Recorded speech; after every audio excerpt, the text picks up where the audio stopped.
ओम शांति। अव्यक्त मुरली हम रिवाइज कर रहे हैं। आज 1985 की 37वीं अव्यक्त मुरली है जो बाबा ने 9 दिसंबर 1985 को रिवाइज की है, चलाई है। हम रिवाइज कर रहे हैं। आज की मुरली का विषय है बालक सो मालिक। बालक सो मालिक। जो बच्चा है वो बाप की सारी जायदाद का मालिक है। हम आत्माएं भी परमपिता परमात्मा के मालिक हैं। हम उनके बच्चे हैं और हम उनके मालिक हैं।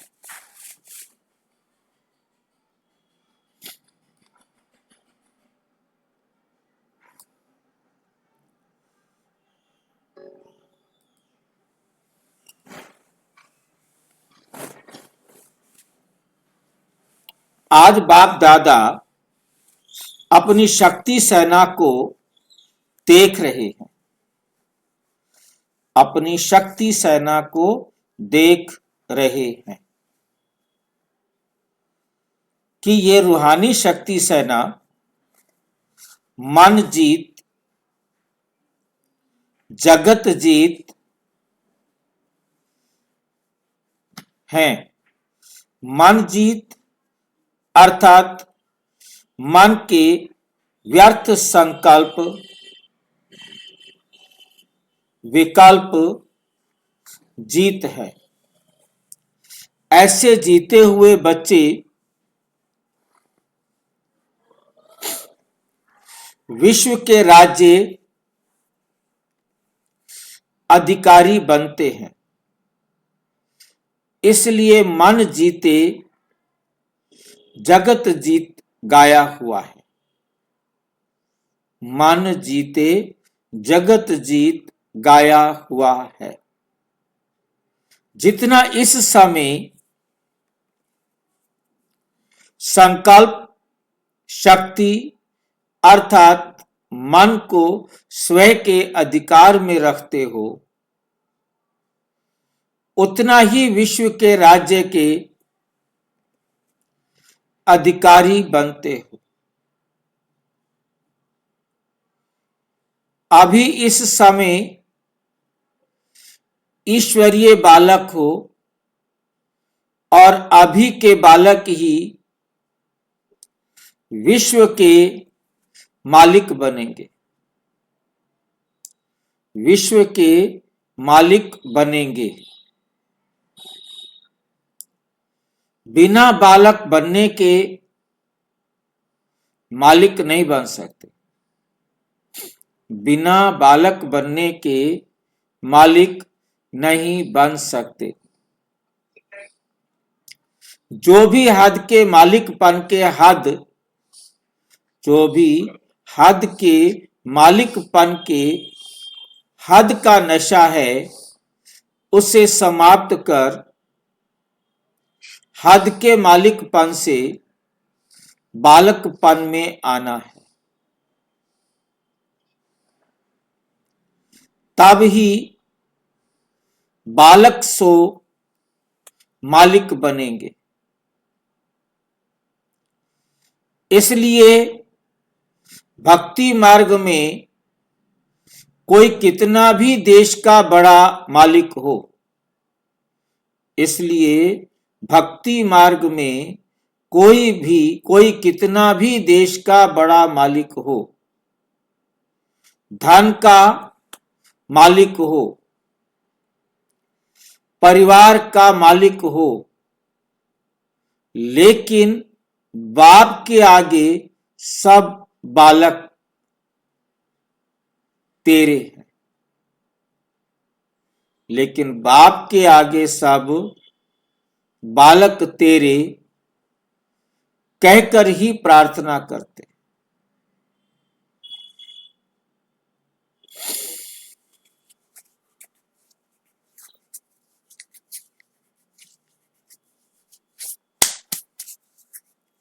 कितना बड़ा दुनिया का मालिक राजा हो, परंतु परमात्मा का क्या है, वो बालिक बालक है। कितना भी कोई हो, कितने परिवार का मालिक हो, कितनी जायदाद का मालिक हो,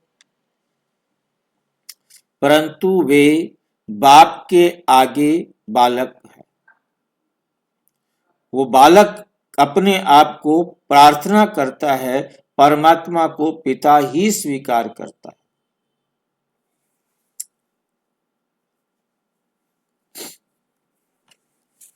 मैं फलाना मालिक हूं ऐसे कभी नहीं कहेंगे। तुम ब्राह्मण बच्चे भी बालक बनते हो, तब भी अभी भी बेफिक्र बादशाह बनते हो, और भविष्य में विश्व के मालिक या बादशाह, विश्व के मालिक या बादशाह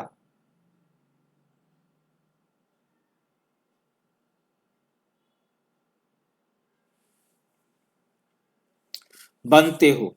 बालक सो मालिक हूं। हर एक क्या कहते हैं, मैं तुम्हारा बालक हूं और तुम्हारी सारी जायदाद का मालिक।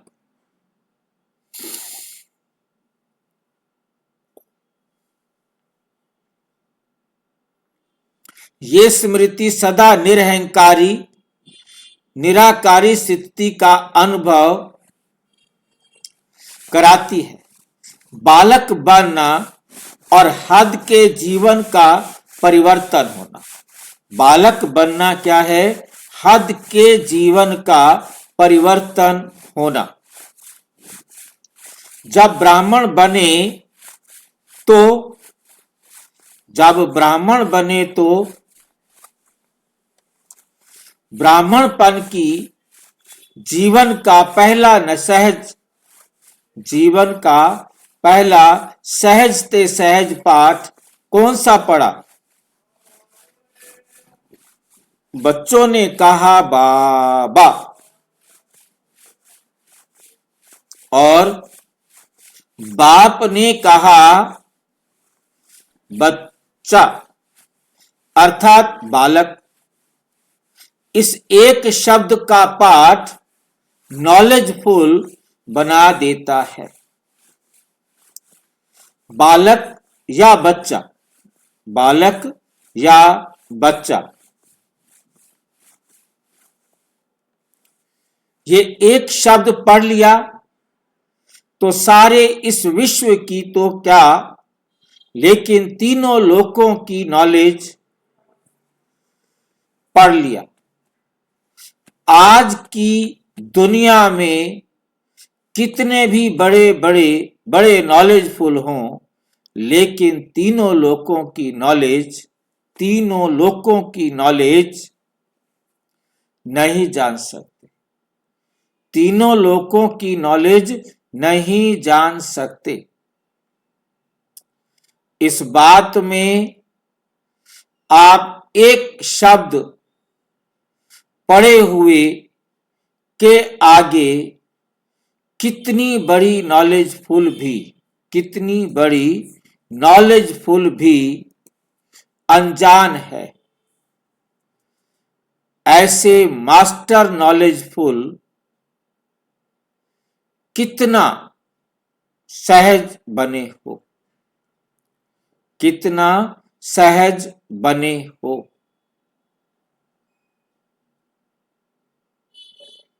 बाबा और बच्चे इस एक शब्द में, बाबा और बच्चे इस एक शब्द में सब कुछ समाया हुआ है। जैसे बीज में सारा झाड़ समाया हुआ है। बीज में क्या है, सारा झाड़ समाया हुआ है। तो बालक अथवा बच्चा बनना अर्थात सदा के लिए माया से बचना।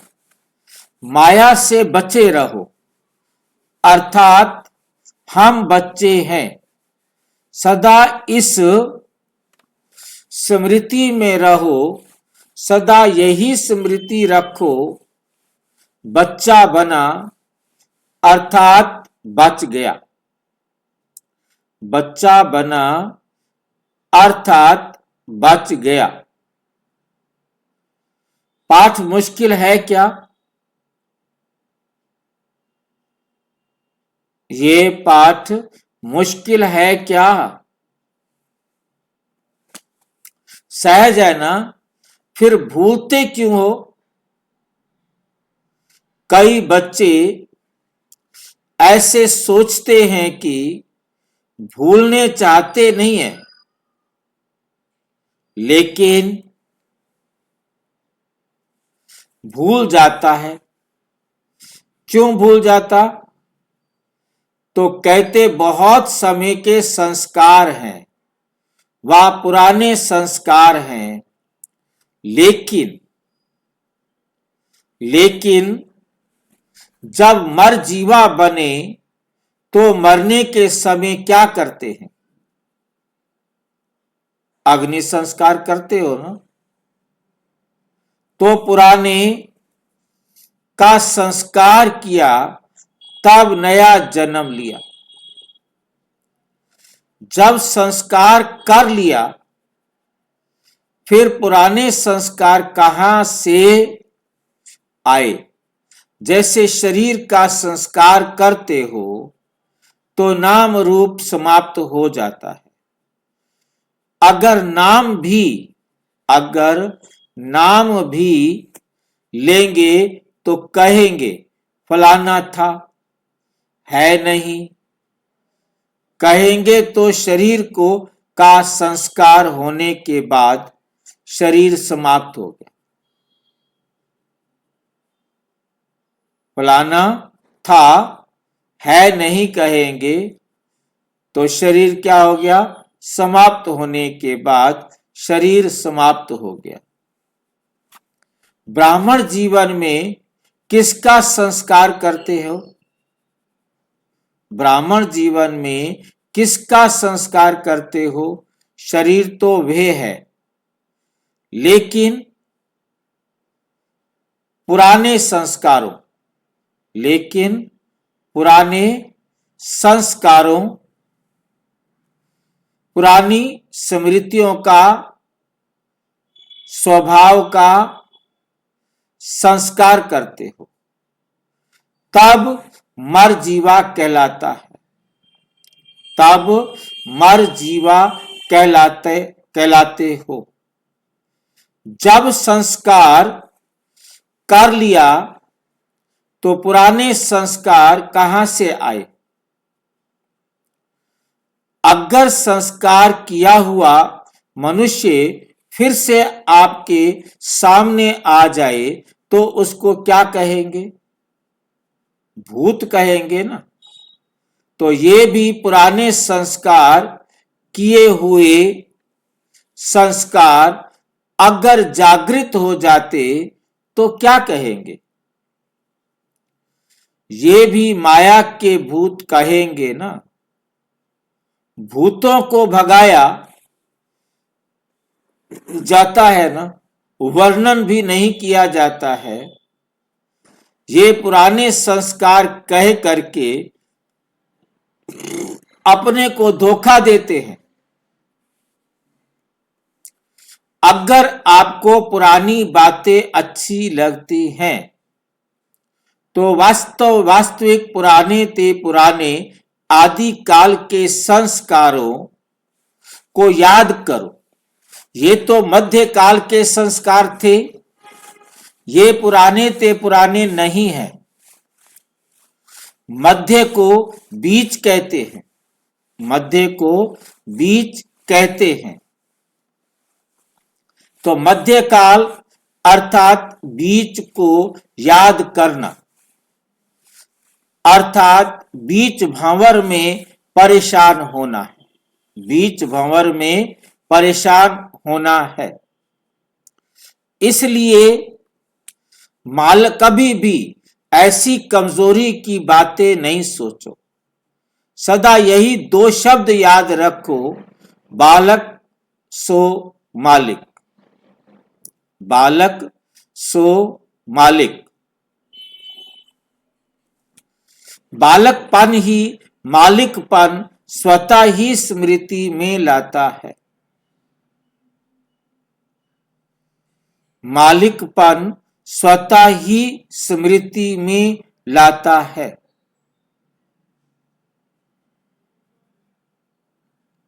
बालक बनना नहीं आता। बालक बनना नहीं आता।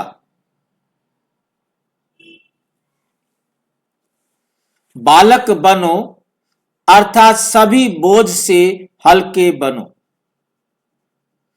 कभी तेरा कभी मेरा यही मुश्किल बना देता है। कभी तेरा कभी मेरा यही मुश्किल बना देता है।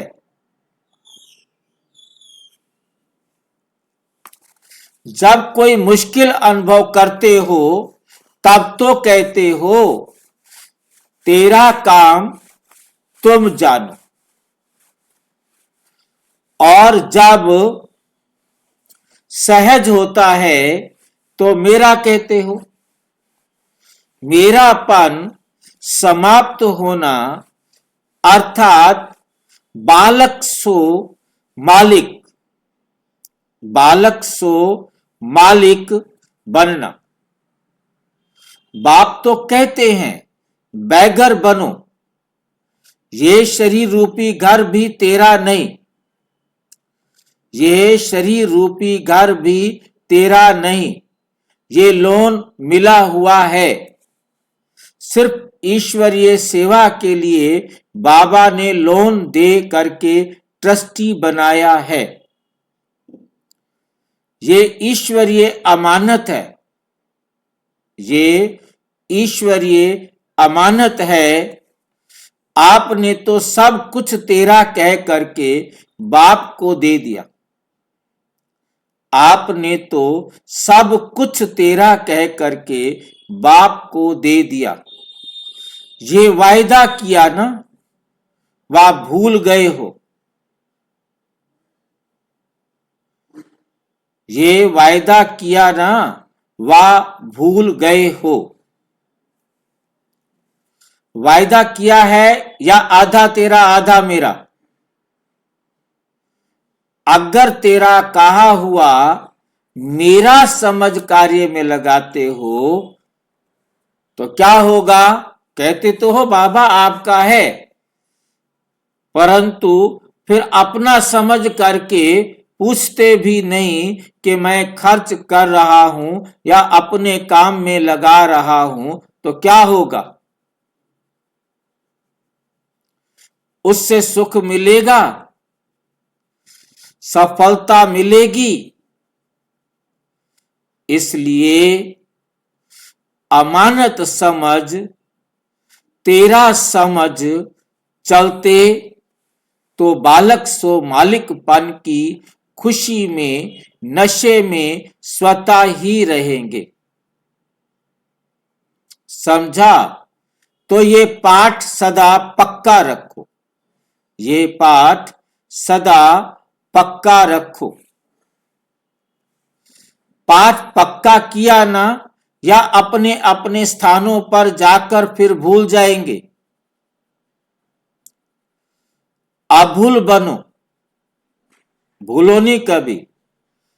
अच्छा, सदा रूहानी नशे में रहने वाले बालक सो मालक बच्चों को सदा बालकपन अर्थात बेफिक्र बादशाह की स्मृति में रहने वाले, सदा मिली हुई अमानत को ट्रस्टी बन सेवा में लगाने वाले बच्चों को, सदा नए उमंग नए उत्साह में रहने वाले बच्चों को बाप दादा का याद, प्यार और नमस्ते।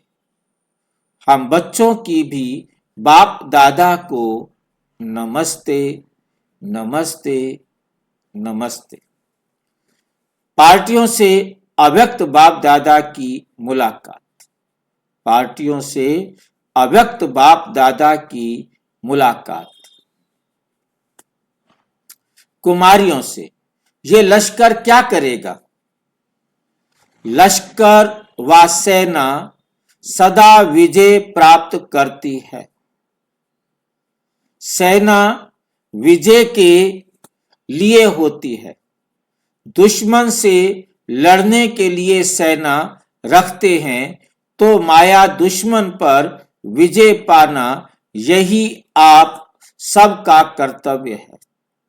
सदा अपने इस कर्तव्य को जान जल्दी से जल्दी आगे बढ़ते जाओ, क्योंकि समय तेज रफ्तार से आगे जा रहा है। समय की रफ्तार तेज हो और अपनी रफ्तार कमजोर हो तो समय पर पहुंच नहीं सकेंगे।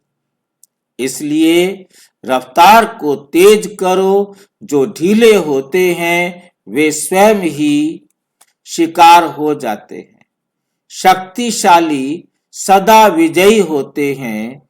तो आप सब विजयी हो। तो आप सब विजयी हो। सदा यही लक्ष्य रखो कि सर्विसेबल बन सेवा में सदा आगे बढ़ते रहना है। सेवा में सदा आगे बढ़ते रहना है, क्योंकि कुमारियों को कोई भी बंधन नहीं है। जितना सेवा करने चाहें कर सकती है। सदा अपने को बाप की हूं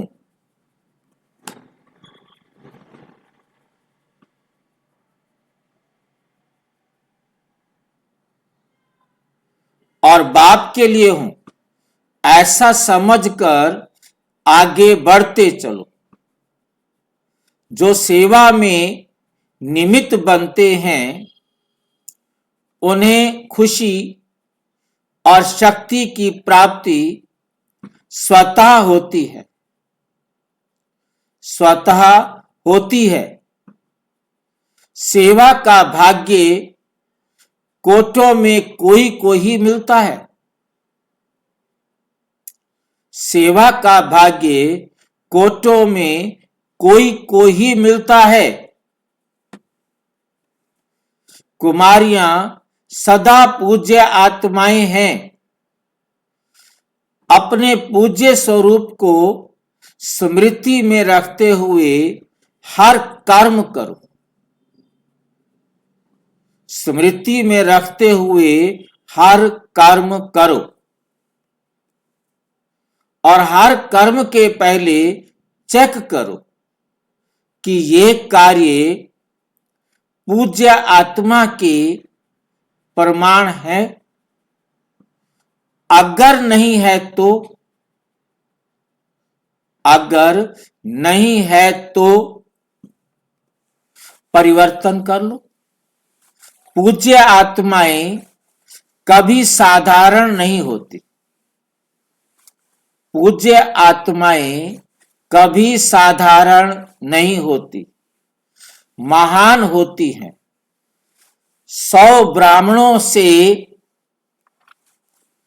उत्तम कुमारियां हो। 100 ब्राह्मणों से भी उत्तम कुमारियां हो तो 100 ब्राह्मण एक एक कुमारी को तैयार करने हैं।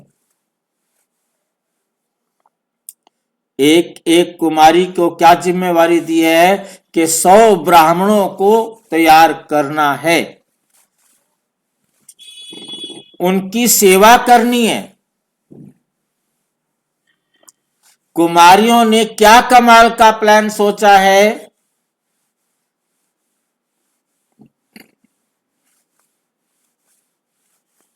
किसी भी आत्मा का कल्याण हो, इससे बड़ी बात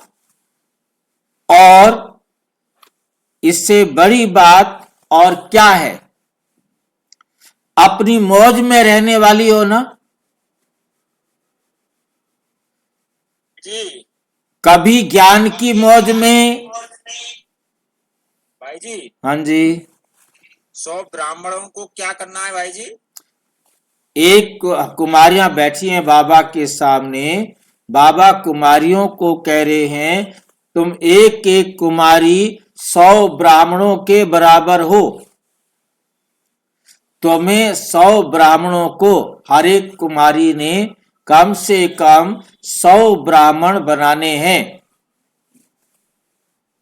सबको ज्ञान सुना करके, क्योंकि टीचर्स है ना कुमारियां जो सामने बैठी होंगी बाबा के, उनको कह रहे हैं बाबा, हमें नहीं कह रहे। कुमारियों को कह रहे हैं कि तुमने 100 ब्राह्मण बनाने। अपनी मौज में रहने वाली हो ना, कभी ज्ञान की मौज में, कभी याद की मौज में, कभी प्रेम की मौज में। मौजे ही मौजे हैं, मौजे ही मौजे हैं। संगम युग है मौजों का युग। अच्छा, कुमारियों के ऊपर बाप दादा की सदा ही नजर रहती है। कुमारियां स्वयं को क्या बनाती हैं, ये उनके ऊपर है। ये हर कुमारी के ऊपर है कि वह अपने आप को क्या बनाती है। लेकिन बाप दादा तो सभी को विश्व का मालिक बनाने आए हैं। बाबा तो आए हैं सभी को विश्व का मालिक बनाने। अब कुमारियों की मर्जी है वो क्या बने। सदा विश्व के मालिकपन की खुशी और नशा रहे। सदा अथक सेवा में आगे बढ़ते रहो। सदा अथक सेवा में आगे बढ़ते रहो। अच्छा, ओम शांति। और विस्तार से जानने के लिए विश्व में 140 देशों में प्रजापिता ब्रह्मा कुमारी ईश्वरीय विश्वविद्यालय के किसी भी सेवा केंद्र पर संपर्क करें या 9213106986 पर आराटाई या टेलीग्राम करें। 9650692270 पर केवल व्हाट्सएप करें, फोन नहीं। ओम शांति।